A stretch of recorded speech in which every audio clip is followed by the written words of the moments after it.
మాదక ద్రవ్యాలు యువత భవిష్యత్తును నాశనం చేయడమే కాకుండా కుటుంబ వ్యవస్థను సమాజాన్ని కూడా దెబ్బతీస్తాయని ఎమ్మెల్యే బోండా ఉమామహేశ్వరరావు పేర్కొన్నారు. అందువల్ల ప్రతి ఒక్కరూ బాధ్యతగా వ్యవహరించి డ్రగ్స్ రహిత సమాజ నిర్మాణానికి తమ వంతు సహకారం అందించాలని పిలుపునిచ్చారు. సమాజంలో ఎవరైనా మాదక ద్రవ్యాల వినియోగం లేదా విక్రయాలకు పాల్పడినట్లు తెలిస్తే వెంటనే ఈగల్ విభాగం టోల్ ఫ్రీ నెంబర్ 1972కు సమాచారం అందించాలని కోరారు. బీఆర్టీఎస్ రోడ్ నందు జూన్ 26 అంతర్జాతీయ మాదక ద్రవ్యాల వ్యతిరేక దినోత్సవాన్ని పురస్కరించుకుని యువతలో, విద్యార్థుల్లో మాదక ద్రవ్యాల వల్ల కలిగే దుష్పరిణామాలపై అవగాహన కల్పించాలనే ఉద్దేశంతో శారదా కళాశాల విద్యార్థులు, కళాశాల యాజమాన్యంతో కలిసి ప్రత్యేక అవగాహన ర్యాలీ నిర్వహించడం జరిగింది. ఈ కార్యక్రమానికి ప్రభుత్వ విప్ సెంట్రల్ నియోజకవర్గ శాసనసభ్యులు బోండా ఉమామహేశ్వరరావు ముఖ్య అతిథిగా హాజరు కావడం ఎంతో సంతోషకరమని నవజీవన్ బాలభవన్ సంస్థ డైరెక్టర్ తంబి తెలిపారు. ఈ సందర్భంగా బోండా ఉమ మాట్లాడుతూ మాదక ద్రవ్యాల నిర్మూలన కోసం రాష్ట్ర ప్రభుత్వం, పోలీస్ శాఖ, ఈగల్ విభాగం సంయుక్తంగా విస్తృత స్థాయిలో అవగాహన కార్యక్రమాలు నిర్వహిస్తున్నారని చెప్పారు. మన సమాజంలో ఎవరైనా మాదక ద్రవ్యాల వినియోగం లేదా విక్రయాలకు పాల్పడుతున్నట్లు గమనిస్తే వెంటనే ఈగల్ విభాగం టోల్ ఫ్రీ నంబర్ 1972కు సమాచారం అందించాలని కోరారు. వల్ల ఏ విధంగా మన జీవితాలు నాశనం అవుతాయి. ఇవాళ ఈ ప్రభుత్వం 2024లో అధికారంలోకి వచ్చినాక సపరేట్గా ఒక ఆర్గనైజేషన్ పెట్టి దానికి ఒక సీనియర్ ఐపీఎస్ అధికారిని నియమించి ఈ రాష్ట్రంలో డ్రగ్స్ అనేది లేకుండా పెద్ద ఎత్తున డ్రగ్ ట్రాన్స్పోర్ట్ చేసేవాళ్ళని కానీ, పెడ్లర్స్ని కానీ, కన్జంప్షన్ చేసేవాళ్ళు కానీ, ఇంకా అనేక రకాలుగా డ్రగ్స్ జోలికి వెళ్ళినటువంటి ప్రతి ఒక్కరిని కూడా చిన్న చిన్న తప్పులైతే ఫస్ట్ కౌన్సిలింగ్ చేయటం, తర్వాత ఇంకా వాళ్ళు వినకపోతే జైలుకి పంపించడం, జైలుకి పంపించిన తర్వాత వాళ్ళకి బెయిల్ కూడా రాదు. ముఖ్యంగా ఈ గంజాయి కానీ, కొకైన్ కానీ ఎటువంటి పరిస్థితుల్లో కూడా దాని జోలికి వెళ్ళకూడదు. ఇవాళ ఎంత టెక్నాలజీ పెరిగిందంటే ఒక 2-3 రోజుల కిందట మనం గంజాయి కానీ ఇంకొక డ్రగ్స్ సేవించిన వాళ్ళు ఇవాళ వాళ్ళ దగ్గర జస్ట్ చిన్న శాంపిల్ టెస్ట్ తీసుకుంటే వాళ్ళు డ్రగ్స్ వాడారా లేదా అనేది వచ్చేస్తుంది. అంటే ఇంతకుముందు ఈ ఫెసిలిటీస్ లేవు. ఇవాళ టెక్నాలజీ పెరిగిన తర్వాత స్పాట్లోనే అనాలిసిస్ చేసి రిపోర్ట్ ఇస్తూ ఉంది. కాబట్టి ఎవరు ఎస్కేప్ అవ్వలేదు. కాబట్టి దీన్ని మనం సీరియస్గా తీసుకోవాలి. దాని జోలికి వెళ్ళకూడదు. మన భవిష్యత్తుని నాశనం చేసుకోకూడదు. అలాగే తల్లిదండ్రులకి, మన కుటుంబాలకి చెడ్డ పేరు తేకూడదని తెలియజేసుకుంటూ ఒక మంచి సోషల్ అవేర్నెస్ కార్యక్రమం ఈ ప్రభుత్వం పెద్ద ఎత్తున ప్రచారం చేస్తున్నటువంటి డ్రగ్స్ వద్దు బ్రో అని ఈ కార్యక్రమం. మీకు ఏదన్నా ఇన్ఫర్మేషన్ వస్తే స్థానిక పోలీసులు ఈగిల్ నెంబరు 1972 అనేది మీ చేతుల్లోనే ఉంది.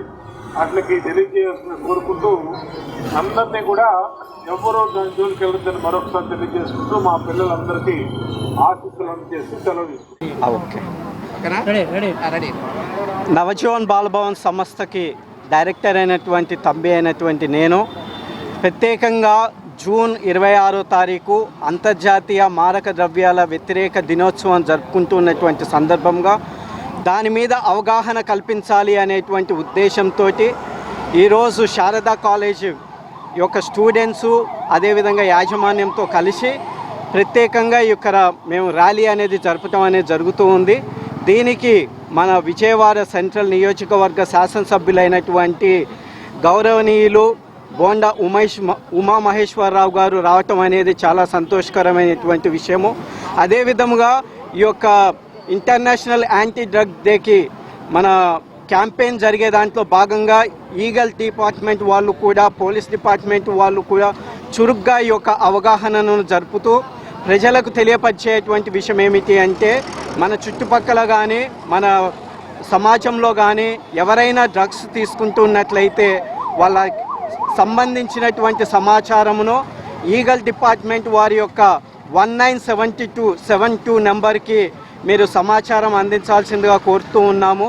ఎందుకంటే మనము ఈ విధంగా మన సమాజంలో జరుగుతూ ఉన్నటువంటి చెడు పనులను మనం వ్యతిరేకించినప్పుడే మంచి సమాజాన్ని మనం నిర్మించుకోవడానికి అందరము భాగస్థులు అవుతాము. కాబట్టి ఈరోజు ప్రత్యేకంగా ఈ యొక్క ర్యాలీలో పాల్గొన్నటువంటి శారదా కాలేజీ యాజమాన్యము, విద్యార్థులు, అదేవిధంగా ఈగల్ డిపార్ట్మెంట్ వాళ్ళు, తర్వాత పోలీస్ డిపార్ట్మెంట్ వాళ్ళు, నవజీవన్ బాలభవన్ సంస్థ ద్వారా ఈ యొక్క క్యాంపెయిన్ నిర్వర్తిస్తున్నటువంటి ప్రోగ్రామ్ మేనేజర్ అయినటువంటి శేఖర్ గారు, అదేవిధంగా సిబ్బంది, మేమందరము సమాజానికి తెలియపరచాల్సినటువంటి విషయం ఏమిటి అంటే మీరు కూడా మన ఈ యొక్క ర్యాలీలో ఈ యొక్క అవగాహనలో భాగస్థులయ్యి మనమందరము ఈ యొక్క మారక ద్రవ్యాలకు వ్యతిరేకంగా ఎక్కడైనా ఇలాంటి పరిస్థితులు చూసినట్లయితే వెంటనే 1972 నెంబర్కి, టోల్ ఫ్రీ నెంబర్కి సమాచారం అందించి దీన్ని అరికట్ట దాంట్లో మనం భాగస్థులు అవ్వాలని కోరుతూ ఉన్నాను. Thank you very much.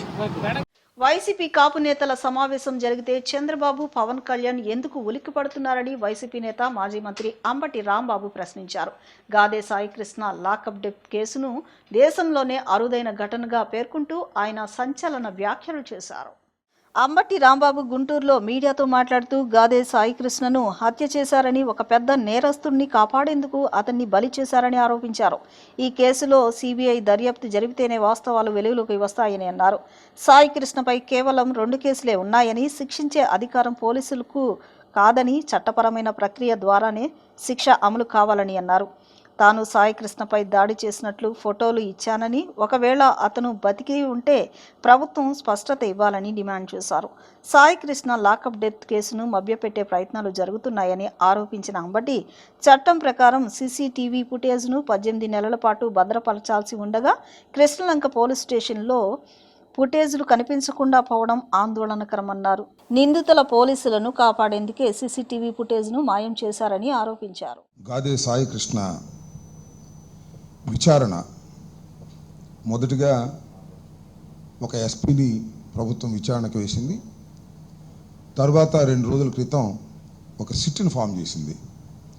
వాళ్ళు విచారణ చాలా ముమ్మరం చేశామనేటువంటి వార్తలు బయటకు వస్తున్నాయి. కానీ నేను పరిశీలించింది, నాకు తెలిసినంతవరకు కొద్దిగా లోతుగా ఆలోచిస్తే విచారణ వక్ర మార్గంలో సాగుతూ ఉంది. విచారణ నేరస్తుల్ని కాపాడటానికి జరుగుతూ ఉంది. దీనిలో ఎవరైతే దోషులుగా ఉన్నారో పోలీసు అధికారుల్ని, వారిని కాపాడాలనే ఉద్దేశంతో జరుగుతున్నట్టుగా చాలా స్పష్టంగా అర్థమవుతుంది. ఇవాళ చాలా కీలకమైన వార్త వారి పత్రికలోనే, ఈనాడులోనే వచ్చింది. అదేమిటంటే సీసీటీవీ ఫుటేజీలు మాయం. 9వ తారీఖు నుంచి ఏం జరిగిందో కృష్ణలంకలో సీసీ ఫుటేజీలు తీసేశారట. వాళ్ళే రాశారు. ఏం తీశారు? ఒక టెక్నీషియన్ పిలిపించి అవన్నీ తీసేసి నిన్న మొన్నటి నుంచి మాత్రమే సీసీ ఫుటేజీలు అందుబాటులో ఉన్నాయి. అంతకుముందు మొత్తాన్ని తుడిచేశారు. ఏంటిది నాకు తెలియగలుగుతా? ఏం చేస్తుంది సిట్టు? రాష్ట్ర ప్రభుత్వం ఏం చేస్తుంది? డీజీపీ ఏం చేస్తున్నారు? నేను చెప్పాను కదా, దీనిలో కమిషనరే దీనికి చుక్కానిలాగా ప్రవర్తించాడు. అందువల్ల సాక్ష్యాధారాలన్నీ కూడా తొలగించేటటువంటి కార్యక్రమం చేస్తున్నారు. నేను తెలియగలుగుతానండి, ఒక కేసులో ఒక ముద్దాయిని పెడితే ఎందుకు అరెస్ట్ చేయలేదు? అసలు ఎందుకు అరెస్ట్ చేస్తారు? ఎందుకు అరెస్ట్ చేస్తారో తెలుసా? నేరస్తులని కాదు, నేరారోపణ ఉన్నది కాబట్టి అతన్ని అరెస్ట్ చేసి జ్యుడిషియల్ కస్టడీలో ఉంచితే విచారణ సక్రమంగా సాగుతుందని, విచారణలో సాక్షుల్ని బెదిరించుకోకుండా ఉంటాడని, ఇలాంటి సాక్ష్యాధారాలను తొలగించుకోకుండా ఉంటారనే ఉద్దేశంతో మాత్రమే నేరారోపణ చేయబడినటువంటి అక్యూజ్డ్ని అరెస్ట్ చేసి జ్యుడిషియల్ కస్టడీకి పంపుతారు. ఎందుకని ఇక్కడ జరగలేదు? 19వ తారీఖున మీరు కేసు రిజిస్టర్ చేశారు. కోర్స్ అది లోపభూయిష్టమైనటువంటి ఎఫ్ఐఆర్, అది నిలబడదు. దానిలో కూడా సహాయం చేయాలని అనుకుంటున్నారన్నమాట. ఈ నాగరాజు అనే సిఐని ఇంతవరకు ఎందుకు అరెస్ట్ చేయలేదు అని అడుగుతా ఉన్నా. మండపేటకు చెందిన యువకుడు ప్రగడ శ్రీకృష్ణ భగవాన్ ఆత్మహత్య ఘటనపై మరోసారి రాజకీయ దుమారం రేగింది. ఎమ్మెల్సీ తోట త్రిమూర్తులుపై బాధిత కుటుంబ సభ్యులు తీవ్రస్థాయిలో విమర్శలు చేశారు. ఆనాడు తమ కుటుంబానికి అండగా నిలబడలేదని ఆరోపించారు. కాపుల ద్రోహి త్రిమూర్తులని ధ్వజమెత్తారు. నగరంలోని ఒక హోటల్ నందు నిర్వహించిన మీడియా సమావేశంలో irrigation development corporation chairman Leelakrishna, Pragada Srikrishna Bhagavan కుటుంబ సభ్యులు, జనసేన నాయకులు సంచలన ఆరోపణలు చేశారు. 2022లో మండపేటకు చెందిన యువకుడు ప్రగడ శ్రీకృష్ణ భగవాన్ ఆత్మహత్య కేసులో కొందరు పోలీసు అధికారులు కళాశాల యాజమాన్యంపై ఆరోపణలు చేస్తూ బాధిత కుటుంబానికి న్యాయం జరగలేదన్నారు. ఘటన సమయంలో అధికారంలో ఉన్న నాయకులు కుటుంబాన్ని పట్టించుకోలేదని విమర్శించారు. పవన్ కళ్యాణ్పై కుల రాజకీయాలు చేస్తున్నారని జనసేన నేతలు ఆరోపించారు. Irrigation development corporation chairman Leelakrishna మాట్లాడుతూ 2022 మార్చిలో మండపేట నియోజకవర్గంలో యువకుడు ప్రగడ శ్రీకృష్ణ భగవాన్ ఆత్మహత్య చేసుకున్నారన్నారు. CI Durgaprasad, Mandapeta Vaishnavi college principal Sati Somireddy, DSP Balachandrareddy ఆత్మహత్యకు కారణమని, న్యాయం చేయాలని మండపేటలో కాపులంతా ధర్నా చేస్తే మమ్మల్ని నిర్బంధించి అక్రమ కేసులు బనాయించారన్నారు. ఘటన జరిగిన సమయంలో అధికారంలో ఉన్న వైఎస్ఆర్సీపీ ఎమ్మెల్సీ తోట త్రిమూర్తులు బాధిత కుటుంబ సభ్యులను పరామర్శించలేదన్నారు. తాను ఎమ్మెల్యే వేగుళ్ల జోగేశ్వరరావు అక్కడికి వెళితే మమ్మల్ని గదిలో నిర్బంధించారన్నారు. తోట త్రిమూర్తులు బాధిత కుటుంబానికి అండగా నిలవలేదన్నారు. పవన్కు వ్యతిరేకంగా సామాజిక వర్గాల్లో వ్యతిరేకత తెచ్చేలా దుష్ట చతుష్టయం ఏర్పడిందని అన్నారు. ఒక రాష్ట్రంలో జరిగిన ఒక అన్యాయమైన సంఘటన తూర్పుగోదావరి జిల్లా మెండపేటలో 8/3/22 సంవత్సరంలో ఈ యొక్క వైసీపీ ప్రభుత్వంలో చోటు చేసుకున్న ఒక దురదృష్టకరమైన సంఘటన. ఎవరైతే బాధిత కుటుంబం ఉన్నారో ప్రగడ రాంబాబు గారు, ప్రగడ కుమారి గారు, ప్రగడ వెంకటేష్ గారు, ప్రగడ సతీష్ 8/3/22 సంవత్సరంలో ప్రగడ కృష్ణ భగవాన్ అనే ఈ యువకుడు స్థానికంగా వాళ్ళ ఇంటి దగ్గరలోనే ఉన్న ఒక అమ్మాయిని ప్రేమించడం జరిగింది. ఆ ప్రేమించిన అమ్మాయి తాలూకు వ్యక్తి సత్తి సోమిరెడ్డి, మెండపేటలో ఉన్న వైష్ణవి కాలేజ్ యొక్క ప్రిన్సిపల్. ఈ అబ్బాయి ప్రేమించాడని చెప్పి ఆ రోజు ఉన్నట్టు అక్కడ డిఎస్పీగా ఉన్నటువంటి డి బాలచంద్రారెడ్డి అని ఒక డిఎస్పీ, ఒక దుర్మార్గమైన డిఎస్పీ ఆ రోజు అక్కడ ఉన్నాడు. అతను ఈ సత్తి సోమిరెడ్డి అలాగే స్థానికంగా ఉన్నటువంటి సిఐ అందరూ కలిసి ఈ యువకుడిని చిత్రహింసలు గురి చేస్తే ఆ యువకుడు అదే రోజు సాయంకాలం ఆత్మహత్య చేసుకుని చనిపోవడం జరిగింది. ఆ ఆత్మహత్య చేసుకున్న సంఘటనలో మేమందరం తీసుకెళ్లి మా మెండపేట పట్టణంలో ఏదైతే కలపూ సెంటర్ ఉందో ఆ కలపూ సెంటర్ ఆ యొక్క డెడ్ బాడీని పెట్టి వారి మీద చర్య తీసుకోమని మేము అప్పుడు డిమాండ్ చేస్తే ఆ రోజు ఉన్నటువంటి డిఎస్పీ బాలచంద్రారెడ్డి మా అందరిపైన కేసులు కట్టి, మాతో పాటు 100 మంది కాపు యువకులపై కేసులు కట్టి మమ్మల్ని అందరినీ ఒక గదిలో పెట్టి నిర్బంధించి ఆ యొక్క డెడ్ బాడీని ఆ రోజు పోస్ట్ మార్టం తరలించడం జరిగింది. ఈ రోజు కాపులందరినీ ఉద్ధరిస్తాను ఈ రాష్ట్రంలో, ఈ కాపులని అందరినీ కూడా నేను ఒక్కడనే న్యాయం చేస్తాను అని చెప్పి రెడ్డి జగన్మోహన్ రెడ్డి గారి యొక్క దుర్మార్గమైన ఆలోచనతో పవన్ కళ్యాణ్ గారి యొక్క వ్యతిరేకంగా కాపు సోదరులందరినీ విడదీసి ఒక కులాన్ని అంటగట్టి వారి మనస్సుల్లో ఒక చెడు ప్రభావాన్ని కలగజేయడానికి ఒక దుష్ట చతుష్టయం ఏర్పడింది. బాలచంద్రారెడ్డి వీళ్ళిద్దరూ ఏకమై నా కొడుకుని జాబ్ చేసుకుని అబ్బాయిని తీసుకొచ్చి లేనిపోని కేసు మా అబ్బాయి మీద, ఒక అమ్మాయిని ప్రేమించాడని దుర్మార్గంగా లేనిపోని కేసు మా పిల్లోడి మీద అంటగలిపి మా సిఎస్ కర్ర దుర్గాప్రసాద్ సిఎస్ కొట్టించి మా బాబుని మానసికంగా పొంగదీసి ఎందుకు పనికిరా అదే బయటకు వచ్చి చిత్రహింసలు చేసి మా బాబు బయటకు వచ్చి సూసైడ్ చేసుకొని చచ్చిపోయి అంత స్థితికి తీసుకొచ్చారు. మా బాబు చచ్చిపోయి అంత స్థితికి తీసుకొచ్చారు. కర్రా దుర్గాప్రసాద్ కొట్టిన దెబ్బలకే మా బాబు ఆత్మహత్య చేసుకోవాల్సి వచ్చింది. దీనికి అందరికీ కారణం సత్తి సోమిరెడ్డి, డిఎస్పీ బాలచంద్రారెడ్డి.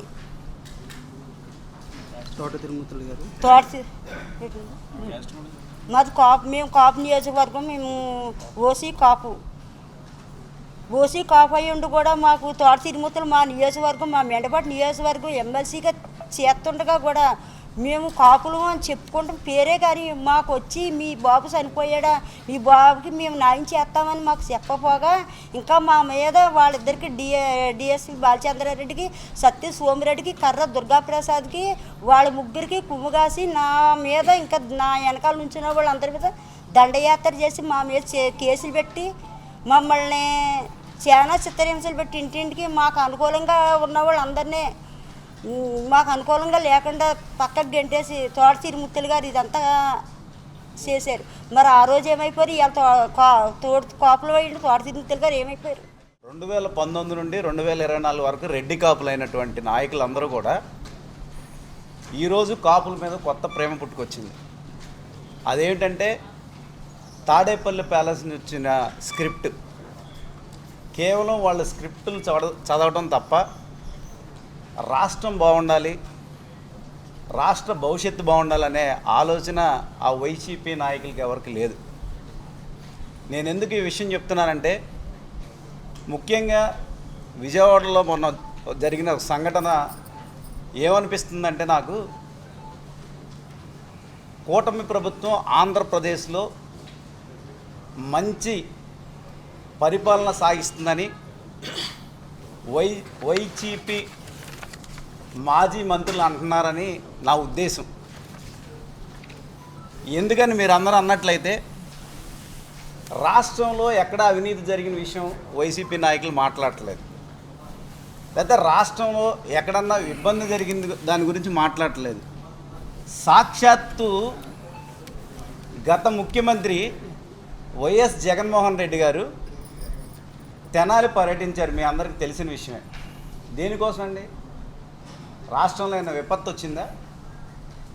ఏ ప్రజలకన్నా ఇబ్బంది జరిగిందా? ప్రభుత్వం ఏమైనా ఇబ్బంది పెట్టిందా? ఒక గంజాయి వ్యక్తిని పరామర్శించడానికి ఏ మాజీ ముఖ్యమంత్రి ఈ దేశంలోనే మనం ఇంతవరకు చరిత్రలో చూసి ఉండం. వర్షాకాలంలో ఎలాంటి అత్యవసర పరిస్థితినైనా సమర్థవంతంగా ఎదుర్కొనేందుకు మాన్సూన్ రెస్పాన్స్ టీం నిరంతరం అప్రమత్తంగా ఉండాలని నగరపాలక సంస్థ కమిషనర్ ధ్యానచంద్ర అధికారులను ఆదేశించారు. నగరంలో ఇటీవల చేపట్టిన డీ షీల్డింగ్ పనుల ఫలితంగానే వర్షపు నీరు రోడ్లపై ఎక్కువసేపు నిల్వ ఉండకుండా వేగంగా కాలువల ద్వారా వెళ్లిపోతుందని కమిషనర్ తెలిపారు. నగర పర్యటనలో భాగంగా Mahatma Gandhi road, Benz circle, Nirmala convent road, Pinnamaneni polyclinic road, Novotel service road తదితర ప్రాంతాల్లో కమిషనర్ క్షేత్రస్థాయిలో పరిశీలించారు. ఈ సందర్భంగా ఆయన మాట్లాడుతూ, వర్షం కురిసిన వెంటనే రోడ్లపై నిలిచే నీటిని అత్యంత వేగంగా తొలగించేలా మాన్సూన్ రెస్పాన్స్ టీంలు ఎప్పటికప్పుడు సిద్ధంగా ఉండాలని సూచించారు. ఇందుకోసం అవసరమైన సిబ్బంది, యంత్రాలు, వాహనాలు ఎల్లప్పుడూ అందుబాటులో ఉండేలా అధికారులు ప్రత్యేక చర్యలు తీసుకోవాలని ఆదేశించారు. ఎటువంటి లోటుపాట్లు తలెత్తకుండా సంబంధిత అధికారులు నిరంతరం పర్యవేక్షణ నిర్వహించాలని సూచించారు. నగరంలో ఇటీవల చేపట్టిన డీ షీల్డింగ్ పనుల ఫలితంగానే వర్షపు నీరు రోడ్లపై ఎక్కువసేపు నిల్వ ఉండకుండా వేగంగా కాలువల ద్వారా వెళ్లిపోతుందని కమిషనర్ తెలిపారు. ఈ పరిస్థితిని కొనసాగించేందుకు డీ షీల్డింగ్ పనులను నిరంతరాయంగా చేపట్టాలని అధికారులను ఆదేశించారు. కూటమి ప్రభుత్వ పాలనలో రైతులు తీవ్ర ఇబ్బందులు ఎదుర్కొంటున్నారని వైసీపీ అధికార ప్రతినిధి వీరశేఖర్ రెడ్డి ఆరోపించారు. 2 ఏళ్లుగా రైతుల సమస్యలను ప్రభుత్వం పట్టించుకోవడం లేదని, సున్నా వడ్డీ పంట రుణాలు, ఉచిత పంట బీమా, పంట నష్టపరిహారం వంటి పథకాలను నిలిపివేసిందని విమర్శించారు. గత ప్రభుత్వంలో రైతులకు అండగా నిలిచిన ఆర్బీకే కేంద్రాలను నిర్వీర్యం చేశారని ఆరోపించారు. పంటలకు గిట్టుబాటు ధర లేక రైతులు ఆందోళన చెందుతున్నారని, మామిడి రైతులు రోజుల తరబడి క్యూలో నిలుస్తున్నా ప్రభుత్వం స్పందించడం లేదని వీరశేఖర్ రెడ్డి మండిపడ్డారు. వాస్తవంగా చంద్రబాబు నాయుడు గారు అధికారంలోకి వచ్చిన తర్వాత రైతుకి విత్తనం నుంచి విక్రయం వరకు అండగా ఉన్నటువంటి రైతు భరోసా కేంద్రాలని నిర్వీర్యం చేసి, ఆ రైతు భరోసా కేంద్రాలను నిర్వీర్యం చేయడంతో పాటుగా మనకు అన్నం పెట్టే రైతుకి విత్తనం దగ్గర నుంచి, ఎరువుల దగ్గర నుంచి, పురుగు మందుల దగ్గర నుంచి ఆఖరికి ఏదైతే అమ్ముకునేది, ఎవరైతే పండించిన పంట అమ్ముకునేంత వరకు కూడా రైతన్నని క్యూ లైన్లలో నిలబెట్టి రైతన్న యొక్క కష్టాలను చూసి వికృతానందం పొందుతున్నట్టుంది ఈ ప్రభుత్వం. ఎంత దుర్మార్గం అంటే, వీళ్ళు అధికారంలోకి రాగానే రైతన్నకి రైతు భరోసా అని ఇస్తాము, రైతు భరోసా కాస్త అన్నదాత సుఖీభావ కింద అన్నదాతకి వందనం అని చెప్పేసి ఏదో చెప్పారు వాళ్ళు. ఆ వందనం సుఖీభావ అయ్యి అని చెప్పేసి రైతన్నకి పంగనామం పెట్టడం అనేది చంద్రబాబు నాయుడు గారికి రివాజ్గా వస్తున్నటువంటి అంశం. 2014లో సంపూర్ణ రుణమాఫీ చేస్తా, మీ బ్యాంకుల్లో ఉన్న బంగారం బయటికి రావాలంటే బాబు అధికారంలోకి రావాలని చెప్పేసి లక్షల మంది రైతులకి వెన్నుపోటు పొడిచారు. మళ్ళీ 2024లో రైతు భరోసా కింద సంవత్సరానికి 20,000 రూపాయలు ఇస్తాం, పిఎం కిసాన్ కాకుండా ఇస్తామని చెప్పేసి అధికారంలోకి వచ్చి ఈ రోజు మొదటి ఏడాది రైతులందరికీ కూడా పంగనామం పెట్టారు. రెండో ఏడాది కూడా ఇస్తా అన్నటువంటి 20,000 కాకుండా 13,500 ఇస్తూ, అది కూడా 7 లక్షల మంది రైతులకి, మా వైఎస్ఆర్సీపీ అధికారంలో ఇస్తున్నటువంటి రైతుల లబ్ధిదారుల సంఖ్య ఎంత అయితే ఉన్నారో వాళ్ళకంటే 7 లక్షల మందికి తక్కువ ఇస్తూ అంటే ఆ 7 లక్షల మందికి రైతులకి రైతు భరోసా అక్కర్లేదా చంద్రబాబు నాయుడు గారు? గుంటూరు జిల్లా మంగళగిరి నవలూరులోని ఏసీఏ అంతర్జాతీయ క్రికెట్ స్టేడియంలో జరగనున్న ఆంధ్ర ప్రీమియర్ లీగ్ క్రికెట్ మ్యాచ్లకు పోలీసులు కట్టుదిట్టమైన భద్రతా ఏర్పాట్లు చేస్తున్నారు. గుంటూరు జిల్లా ఎస్పీ వకుల్ జిందాల్ స్వయంగా స్టేడియాన్ని సందర్శించి ఏర్పాట్లను పరిశీలించారు. 7 రోజుల పాటు ప్రతిష్టాత్మకంగా నిర్వహించనున్న ఏపీఎల్ టోర్నీ నేపథ్యంలో ఎలాంటి అవాంఛనీయ ఘటనలు చోటు చేసుకోకుండా పోలీస్ శాఖ ప్రత్యేక చర్యలు చేపట్టింది. ప్రతిరోజు దాదాపు 15,000 మంది ప్రేక్షకులు వచ్చే అవకాశం ఉండడంతో సుమారు 400 మంది పోలీసులు సిబ్బందితో భారీ బందోబస్తు ఏర్పాటు చేసినట్లు గుంటూరు జిల్లా ఎస్పీ వకుల్ జిందాల్ తెలిపారు. స్టేడియంలో కంట్రోల్ రూమ్లు, సీసీ కెమెరాల నిఘా వ్యవస్థను ఎస్పీ క్షుణ్ణంగా పరిశీలించారు. ప్రేక్షకుల వాహనాల పార్కింగ్ ఏర్పాటుతో పాటు జాతీయ రహదారిపై ట్రాఫిక్ అంతరాయం కలగకుండా ప్రత్యేక రూట్ మ్యాప్ను సమీక్షించారు. ఎలిమినేటర్, క్వాలిఫైడ్, ఫైనల్ మ్యాచ్ల సందర్భంగా అదనపు బలగాలు, ప్రత్యేక నిఘా బృందాలను మోహరించి శాంతి భద్రతలను పటిష్టంగా నిర్వహిస్తామని ఎస్పీ స్పష్టం చేశారు. ఆంధ్ర ప్రీమియర్ లీగ్ మ్యాచ్లు విజయవంతంగా ప్రశాంత వాతావరణంలో జరిగేలా అన్ని ఏర్పాట్లు పూర్తి చేసినట్లు అధికారులు తెలిపారు. మంగళగిరి కాన్స్టిట్యుయెన్సీలో నవలూరులో క్రికెట్ స్టేడియంలో next 7 days Andhra premier league అనే ఒక టోర్నమెంట్ జరుగుతుంది. దానికి కట్టుదిట్టమైన సెక్యూరిటీ బందోబస్తు అంతా ఏర్పాటు చేయడం జరుగుతూ ఉంది.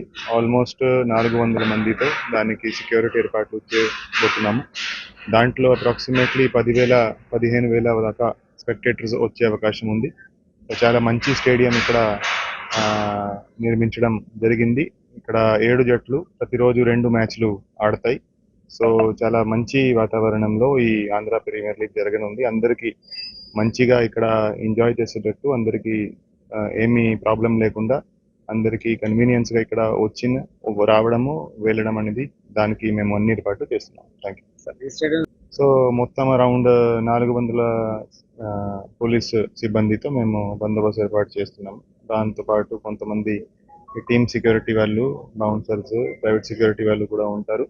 సో అందరికీ ఏమీ ఇబ్బంది కలగకుండా పార్కింగ్ అరేంజ్మెంట్స్, క్రౌడ్ మేనేజ్మెంట్ అంతా కూడా మేము అన్ని ప్రాపర్ అరేంజ్మెంట్స్ చేస్తున్నాం. దళిత పేదల సామాజిక, ఆర్థిక, రాజకీయ, సాంస్కృతిక సమస్యల పరిష్కారం కోసం కుల వివక్ష వ్యతిరేక పోరాట సంఘం, వ్యవసాయ కార్మిక సంఘం ఆధ్వర్యంలో సామాజిక శంఖారామం పేరిట పర్యటనలు చేయనున్నట్లు ఆ సంఘం నాయకులు తెలిపారు.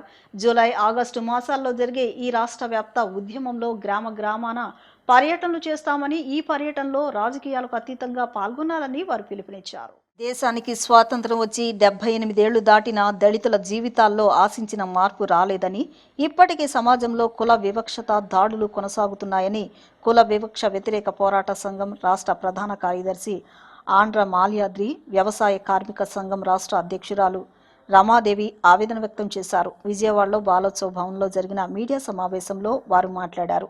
దళిత పేదల సామాజిక, ఆర్థిక, రాజకీయ, సాంస్కృతిక సమస్యల పరిష్కారం కోసం జూలై, ఆగస్టు నెలలో 2 రోజుల పాటు రాష్ట్ర వ్యాప్తంగా విస్తృత ప్రచార, ఆందోళన కార్యక్రమాలు చేపట్టనున్నట్లు ప్రకటించారు. ఈ ఉద్యమంలో రాజకీయ పార్టీలు, ప్రజా సంఘాలు, దళిత ఉద్యమకారులు కలిసి రావాలని వారు పిలుపునిచ్చారు. ఈ సందర్భంగా వారు మాట్లాడుతూ రాజకీయ పార్టీలు ఎన్నికల మేనిఫెస్టోలో కుల నిర్మూలనం గురించి చెబుతూ అధికారంలోకి వచ్చాక విస్మరిస్తున్నారని విమర్శించారు. నేటికి దళితులకు దేవాలయ ప్రవేశం, శ్మశాన వాటికల వినియోగంలో ఆంక్షలు ఎదురవుతున్నాయని, ఎస్సీ, ఎస్టీ అట్రాసిటీ కేసులో బాధితులపైనే కౌంటర్ కేసులు పెట్టి వేధిస్తున్నారని పేర్కొన్నారు. జనాభాలో 17% ఉన్న దళితుల చేతుల్లో కేవలం 8% భూమి మాత్రమే ఉందని, 72% మంది దళితులు భూమి లేని నిరుపేద కూలీలుగా మిగిలిపోయారని ఆందోళన వ్యక్తం చేశారు. ఈరోజు ఆంధ్రప్రదేశ్ వ్యవసాయ కార్మిక సంఘం, కుల వివక్ష వ్యతిరేక పోరాట సంఘం కేవీపీఎస్ సంయుక్తంగా నిర్వహించేటువంటి యొక్క మీడియా సమావేశానికి వ్యవసాయ కార్మిక సంఘం రాష్ట్ర అధ్యక్షులు రమాదేవి గారు, కుల వివక్ష వ్యతిరేక పోరాట సంఘం కేవీపీఎస్ రాష్ట్ర కార్యదర్శిగా నేను, ఉపాధ్యక్షులు నటరాజు గారు, వ్యవసాయ కార్మిక సంఘం రాష్ట్ర ఉపాధ్యక్షులు శివరాణి గారు, అట్లనే రాష్ట్ర సభ్యులు అప్పస్వామి గారు ఈ యొక్క మీడియా సమావేశాలు పాల్గొంటూ ఉన్నారు. ఈరోజు దేశంలో, రాష్ట్రంలో దళితులపై దుర్మార్గమైన కుల వివక్ష, అంటరానితనం, దాడులు, అవమానాలు, హత్యలు కొనసాగుతూ ఉన్నాయి.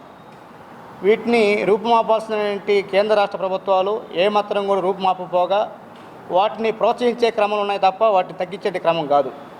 ఎవరైతే దుర్మార్గాలకి పాల్పడతా ఉన్నారో వాళ్ళని మీద చర్యలు తీసుకొని బాధితులకు రక్షణ కల్పించాలి. కానీ ఆ విధంగా లేదు. ఈరోజు సామాజికంగా చూసినా, ఆర్థికంగా చూసినా, సాంస్కృతికంగా చూసినా అనేక రకాలైన వివక్షలకి గురవుతున్నటువంటి పరిస్థితి ఉంది. అటు ఒక రకంగా ప్రభుత్వాలు వాటిని కుల వివక్ష నిర్మూలన కోసం ఏమాత్రమైన చర్యలు తీసుకొని దాని నిర్మూలన కోసం ప్రయత్నం చేయాలనే క్రమంలో కూడా ప్రభుత్వం ఆ రకమైన వైపు లేదు. ఉమ్మడి ఆంధ్రప్రదేశ్లో అనేక ప్రజా సంఘాలు, దళిత సంఘాలు, కమ్యూనిస్ట్ పార్టీలు ఉద్యమ ఫలితంగా ఉమ్మడి ఆంధ్రప్రదేశ్లో జస్టిస్ పన్నీ కమిషన్ సిఫార్సు వచ్చినాయి. దాని ప్రకారంగా దళితుల మీద ఎవరైతే కుల వివక్ష చూపుతున్నారో వాళ్ళ మీద చర్య తీసుకోవాల్సిన అవసరం అని చెప్పి పుణ్య కమిషన్ చెబుతుంది. స్థానికంగా ఉన్నటువంటి మండల అధికారులు కావచ్చు, అదేవిధంగా జిల్లా అధికారులు కావచ్చు, ఎస్పీ, కలెక్టర్ స్థాయి అధికారులు కూడా ఇలాంటి ప్రాంతాలని సందర్శించాలని చెప్పి జస్టిస్ పన్నీ చెబుతా ఉన్నారు. అదేవిధంగా ఈరోజు రాష్ట్రంలో దళితులకి భూమి లేదు. ఉన్నటువంటి భూమిని పంచాల్సిన ప్రభుత్వ పట్టకపోగా ఉమ్మడి ఆంధ్రప్రదేశ్లో కోనేరు రంగారావు సిఫార్సులో చెప్పి ఆ రకంగా కోనేరు రంగారావు కమిషను సిఫార్సు చేసింది. ఎక్కడుంది కుల వివక్షత అనే దానికి ఆనాడు ప్రజా సంఘాల కార్యకర్తలందరూ కూడా చేసినటువంటి సర్వేలో వందలాది రూపాల్లో కుల వివక్షని ఎదుర్కొంటున్నారు దళితులు అనేటటువంటి అంశం బహిర్గతం అయిన తర్వాత దానికోసం ఒక కమిటీ ఏర్పాటు చేయాలని చెప్పేసి పెద్ద ఎత్తున ఉద్యమం జరిగిన తర్వాత పున్నయ్య కమిషన్ ఏర్పడింది. ఆయన అనేకమో రాష్ట్రమంతా తిరిగి ఐడెంటిఫై చేశారు. ఐడెంటిఫై చేయడమే కాదు, ఒక సవివరమైనటువంటి కుల వివక్షతని అంతం చేయడానికి ఏమి చేయాలి అనేటటువంటి రూపకల్పన చేశారు. కానీ ఇప్పటికి కూడా ఆ చట్టంలో సిఫార్సు చేసినటువంటి అంశాలు ఏవైతే ఉన్నాయో వాటిని అమలు చేయడానికి ఆనాడు ప్రభుత్వాలు కానీ ఈనాటి ప్రభుత్వాలు కానీ ప్రయత్నం చేయనందున జరుగుతున్న క్రమం ఏమిటి అంటే ఇది చాలా దుర్మార్గంగా పెరిగింది ఇంకా అని చెప్పేసి చెప్పుకోవాలి. వాళ్ళ స్వంత స్వార్థ ప్రయోజనాల కోసం కులాల మధ్య చిచ్చుని పెంచుతూ ఉన్నటువంటి నేపథ్యంలో దళితుల మీద మరిన్ని రూపాలలో మరిన్ని పద్ధతుల్లో ఈ వేధింపులు జరుగుతూ ఉన్నాయి.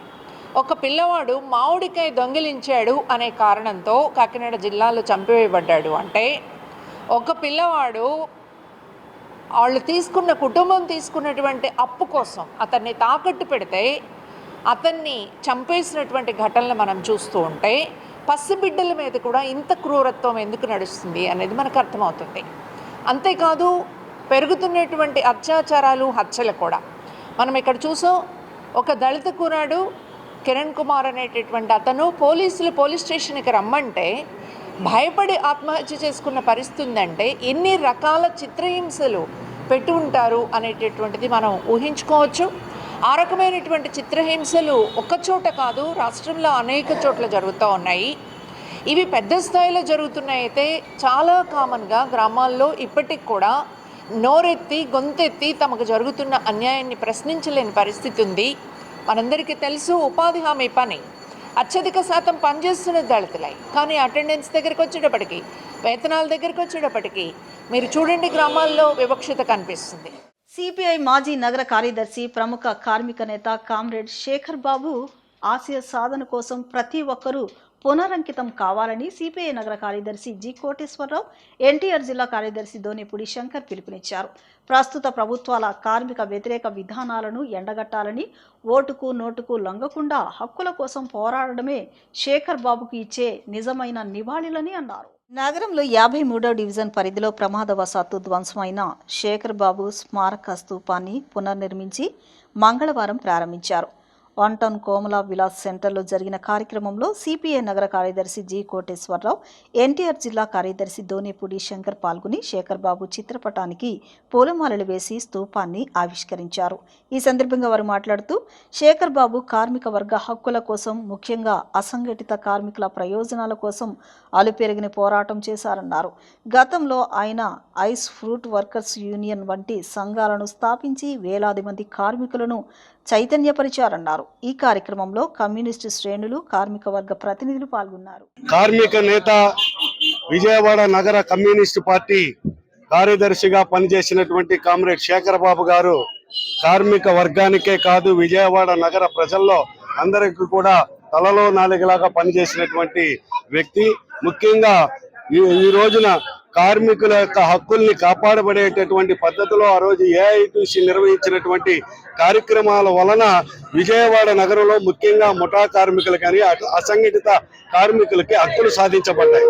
ఈ రోజు కేంద్రంలో ఉన్నటువంటి బీజేపీ ప్రభుత్వం అధికారంలోకి వచ్చిన తర్వాత కార్మిక వ్యతిరేక విధానాలు అవలంబిస్తున్నటువంటి పరిస్థితుల్లో కామ్రేడ్ శేఖర్ బాబు గారు లాంటి వారు లేకపోవటం తీవ్రమైనటువంటి లోటు, విజయవాడ నగర కార్మిక వర్గానికి తీరని లోటు. ఈ రోజున ఈ సందర్భంగా 53వ డివిజన్ ఆధ్వర్యంలో కామ్రేడ్ శేఖర్ బాబు గారి యొక్క స్తూపం ఎప్పుడో ఆవిష్కరించబడింది. ప్రమాదవశాత్తు పడిపోయినటువంటి దాన్ని పునర్నిర్మాణం చేసేటటువంటి దానికోసం 53వ డివిజన్ శాఖ చేసినటువంటి కార్యక్రమంలో అందరూ కూడా భాగస్వాములు అవుతా ఉన్నారు. రాబోయేటటువంటి కాలంలో విజయవాడ కమ్యూనిస్టు శ్రేణులు, కార్మిక వర్గం అందరూ కూడా కామ్రేడ్ శేఖర్ బాబు అందించినటువంటి పోరాట స్ఫూర్తితోటి రాబోయేటటువంటి కాలంలో నగరంలో మరింత కమ్యూనిస్ట్ పార్టీ బలోపేతం అయ్యేటట్లుగా, కార్మికులు మరింత హక్కులు సాధించుకునేటటువంటి దశగా కామ్రేడ్ శేఖర్ బాబు స్తూప పునర్నిర్మాణ సందర్భంగా కార్మిక వర్గానికి, కమ్యూనిస్టు శ్రేణులందరికీ కూడా ఈ సందర్భంగా పునరంకితం కావాలని సిపిఐ విజయవాడ నగర సమితి ఆధ్వర్యంలో ఈ సందర్భంగా అందరికీ కూడా విజ్ఞప్తి చేస్తూ కామ్రేడ్ శేఖర్ బాబు గారికి విప్లవ జోహార్లు అర్పిస్తా ఉన్నాం. ప్రస్థానం అంతా కూడా కమలా విలాస్ సెంటర్ నుంచి. ఈ సందర్భంగా ఒక దురదృష్టకరం ఏమిటంటే ఆ స్తూపం ధ్వంసం కావటం జరిగింది. కారణాలు ఏమైనప్పటికీ కూడా వారిని కఠినంగా శిక్షించడం జరిగింది. అలాగే తిరిగి పునఃప్రారంభం జరుగుతున్నటువంటి సందర్భంగా కామ్రేడ్ శేఖర్ బాబు కార్మిక నాయకుడిగా, కమ్యూనిస్టు ఉద్యమ నాయకుడిగా తన జీవిత చరమాంగ దశ వరకు కూడా, తుది శ్వాస వరకు కూడా కమ్యూనిస్టుగా తన జీవితాన్ని కొనసాగించారు. ఇవాళ కార్మిక సంఘాలు పెట్టుకోవటానికి అవకాశం లేనటువంటి పరిస్థితి వాళ్ళ కూటమి ప్రభుత్వం తీసుకువచ్చింది. వాళ్ళ కార్మిక సంఘాలు పెట్టుకోవటానికి లేదు. ఆయన అసంఘటిత కార్మిక వర్గంలో చివరికి ఐస్ ఫ్రూట్ వర్కర్స్ యూనియన్ కూడా పెట్టి విజయవాడ నగరంలో అసంఘటిత కార్మిక వర్గాన్ని అనేక వేల మందిని పోగేసేటువంటి చరిత్ర కామ్రేడ్ శేఖర్ బాబుది. కానీ ఇవాళ ఉన్న ప్రభుత్వాలు సంఘాలను పెట్టుకునేటువంటి అవకాశం లేకుండా బ్లాక్ కోడ్ 4 చట్టాలను తీసుకువచ్చి ఈ రోజున కార్మికుల పైన కత్తి వేలాడదీసినటువంటి పరిస్థితుల్లో ఈ రోజున కామ్రేడ్ శేఖర్ బాబు స్మారక స్తూప పునఃప్రారంభ సందర్భంగా మేము కార్మిక లోకానికి, ప్రజలకు చెప్పేటువంటి కమ్యూనిస్టు పార్టీగా చైతన్యవంతం అవ్వండి, పోరాటాలకు సిద్ధం కండి. కాబట్టి పోరాటం చేయనిదే ఏ సమస్య పరిష్కారం కాదు. కాబట్టి దాని నుంచి గుణపాఠాలు తీసుకొని ధనస్వామ్యానికి లొంగకుండా, ఓటుకు నోటుకు అమ్ముడుపోకుండా ప్రజాస్వామ్యయుతంగా మన హక్కుల కోసం పోరాటం చేయాల్సిందిగా పిలుపునిస్తున్నాం. అదే కామ్రేడ్ శేఖర్ బాబుకి కార్మికులుగా, లోకంగా అందరం కమ్యూనిస్ట్ పార్టీకి అందరం అందించేటువంటి నిజమైనటువంటి నివాళి అని చెప్పేసి నేను భావిస్తూ జోహార్ కామ్రేడ్ శేఖర్ బాబు. ఇవాళ ఒక రకంగా దురదృష్టకరమైన వాతావరణమే అని అనుకోవాలి. ఎందుకంటే దాదాపు ఆ మహనీయుడు బడుగు బలహీన వర్గాలకి, ముఖ్యంగా కార్మిక పక్షానికి పక్షపాతంగా వ్యవహరించి కార్మిక పక్షాన్ని ఉండే కార్మికుల హక్కుల సాధన కోసం అనేక రకాల కృషిలు చేసి, అనేక రకాలుగా కృషిని చేసి అతను అసలు బాశారు. అయినప్పటికీ కూడా ఇక్కడ అదే బాటలో నడుస్తూ, అదే ఆశయ శాసన కోసం అయితే శేఖర్ బాబు నడిచాడో అదే పద్ధతిలోనే మేము కూడా కమ్యూనిస్ట్ పార్టీ ఏఐటీసీ ఆధ్వర్యంలోనే ఇప్పటి వరకు కూడా చేస్తున్నాము. ఇక్కడ కూడా సంబంధించి ఈ స్మారక స్తూపాన్ని ఇక్కడ ప్రారంభించుకోవడం జరిగింది. ఇక్కడ మా నాయకులు అన్ని విషయాలు కూడా మీ దృష్టికి తీసుకొచ్చాడు. ఏదేమైనప్పటికీ కూడా అతను ఏ హక్కుల సాధన కోసం అయితే అసలు బాశాడో అదే బాటన ఇక్కడ కార్మిక వర్గంగా అందరం కూడా చేసి అతనికి సరైన నివాళులు అని చెప్పి అక్కడ ప్రతినిధించాల్సిన అవసరం ఉందంటే అదే శేఖర్ బాబు గారికి ఇచ్చే సరైన నివాళులు అని చెప్పి మీ ద్వారా తెలియజేస్తాం. మంగళగిరి ఏసీఎస్ స్టేడియానికి గ్లోబల్ స్టార్ రామ్ చరణ్ రానున్నారు. రాజధాని ప్రాంతం మంగళగిరిలో 24 నుంచి ఏపీఎల్ సీజన్ 5 మంగళగిరిలో జరిగే తొలి ఏపీఎల్ మ్యాచ్కు ముఖ్య అతిథిగా గ్లోబల్ స్టార్ రామ్ చరణ్ రానున్నారని ఏసీఏ అధ్యక్షులు కేశినేని శివనాథ్ తెలిపారు. ఈ నెల 24 నుంచి 30 వరకు ఏపీఎల్ సెమీఫైనల్స్, ఫైనల్ మ్యాచ్ జరిగే మంగళగిరి స్టేడియాన్ని సర్వంగ సుందరంగా సిద్ధం చేశామని ఆయన చెప్పారు. మంగళగిరి స్టేడియాన్ని అంతర్జాతీయ హంగులతో తీర్చిదిద్దామని 75 గదుల ఆధునిక వసతులతో కొత్త రూపు కల్పించామన్నారు. ఫైనల్ మ్యాచ్కు ముఖ్య అతిథిగా రాష్ట్ర ఐటీ మరియు విద్యాశాఖ మంత్రి నారా లోకేష్ పాల్గొంటారని ఆయన వివరించారు. మంగళగిరి ఏసీఎస్ స్టేడియానికి గ్లోబల్ స్టార్ రామ్ చరణ్ రానున్నారు. రాజధాని ప్రాంతం మంగళగిరిలో 24 నుంచి ఏపీఎల్ సీజన్ 5 మంగళగిరిలో జరిగే తొలి ఏపీఎల్ మ్యాచ్కు ముఖ్య అతిథిగా గ్లోబల్ స్టార్ రామ్ చరణ్ రానున్నారని ఏసీఏ అధ్యక్షులు కేశినేని శివనాథ్ తెలిపారు. ఈ నెల 24 నుంచి 30 వరకు ఏపీఎల్ సెమీఫైనల్స్ ఫైనల్ మ్యాచ్ జరిగే మంగళగిరి స్టేడియాన్ని సర్వంగ సుందరంగా సిద్ధం చేశామని ఆయన చెప్పారు. మంగళగిరి స్టేడియాన్ని అంతర్జాతీయ హంగులతో తీర్చిదిద్దామని 75 గదుల ఆధునిక వసతులతో కొత్త రూపు కల్పించామన్నారు. ఫైనల్ మ్యాచ్కు ముఖ్య అతిథిగా రాష్ట్ర ఐటీ మరియు విద్యాశాఖ మంత్రి నారా లోకేష్ పాల్గొంటారని ఆయన వివరించారు. అందరికీ నమస్కారం. ఇవాళ మనం అందరం కూడా ఎప్పుడెప్పుడా అని ఎదురు చూస్తున్న ఏపీఎల్ మన రాజధాని అయిన అమరావతిలో భాగమైన మంగళగిరిలో రేపు 24వ తారీఖు నుంచి 30వ తారీఖు వరకు కూడా మ్యాచ్లు జరుగుతాయి. మనం చూసాం 9వ తారీఖు నుంచి ప్రారంభమైన ఈ ఏపీఎల్ విశాఖపట్నం, మళ్ళీ కడప 14వ తారీఖు నుంచి 21వ తారీఖు వరకు కడప, 24 నుంచి 30వ తారీఖు వరకు మంగళగిరి. 1వ తారీఖు కూడా ఏదైనా క్లైమేట్ బాగోకపోతే ఫైనల్కి ఒక రిజర్వ్ డే కూడా పెట్టాం. కాబట్టి దిగ్విజయంగా ఏపీఎల్ ఇవాళ మేము జరుపుకుంటాం. చాలా ఆనందంగా ఉంది. నిజంగా గత 3 రోజుల నుంచి కడపలో వచ్చిన అద్భుతమైన రెస్పాన్స్ చూసి నిజంగా మేము ఏపీఎల్ నిర్వాహకుల కింద మాకు చాలా ఆనందకరమైన విషయం. సుమారు 7,000 నుంచి 8,000 ఉన్న కడప స్టేడియంకి 10 నుంచి 15,000 వరకు కూడా ప్రేక్షకులు వస్తున్నారు. అంటే అది కూడా మీరు చూస్తే ఏ రోజు వీకెండ్ లేదు, సాటర్డే సండే లేదు, వీక్ డేస్లోనే మధ్యాహ్నం మ్యాచ్కి అట్లాగే ప్రజలు వచ్చారు. సాయంత్రం మ్యాచ్కి కూడా ఇంకా భారీగా ప్రజలు వచ్చారు. నిజంగా కడప వాసులు అందరూ కూడా ఈ ఏపీఎల్ని చాలా బ్రహ్మాండంగా ఆదరించారు. కాబట్టి మరింత ఉత్సాహంతో సెమీఫైనల్స్ ఫైనల్స్ మంగళగిరిలో జరగబోతున్నాయి. మంగళగిరి స్టేడియం మనం చూసాం. ఎన్నో సంవత్సరాల నుంచి ఈ స్టేడియం యూజ్ చేయలేదు. మేము ఏసీఏ మేనేజ్మెంట్కి వచ్చినాక దీన్ని ఏం చేద్దామని చాలా ఆలోచించాం. ముందు ఇంటర్నేషనల్ స్టేడియం కింద పనికొచ్చుద్దామని చూస్తే కొన్ని ఇబ్బందులు, కొన్ని స్టాండర్డ్స్ సరిపోవట్లేదు. అయినా కూడా మాకు 175 రోజులు సుమారు బీసీసీఐ షెడ్యూల్ ఉంటుంది. కాబట్టి బీసీసీఐ షెడ్యూలే కాకుండా ఏపీఎల్ కాకుండా రేపు మేము ఉమెన్ ప్రీమియర్ లీగ్ కూడా 3వ సంవత్సరం మేము మళ్ళీ పెట్టబోతున్నాం. ఈ ఏపీఎల్ అవ్వగానే ఉమెన్ ప్రీమియర్ లీగ్ కూడా పెట్టబోతున్నాం. కాబట్టి ఈ రెండింటికి చూసుకుంటే సుమారు 200 రోజులు ఈ స్టేడియం మాకు ఉపయోగపడుతుంది. వార్తలు ముగించే ముందు ముఖ్యాంశాలు మరొకసారి.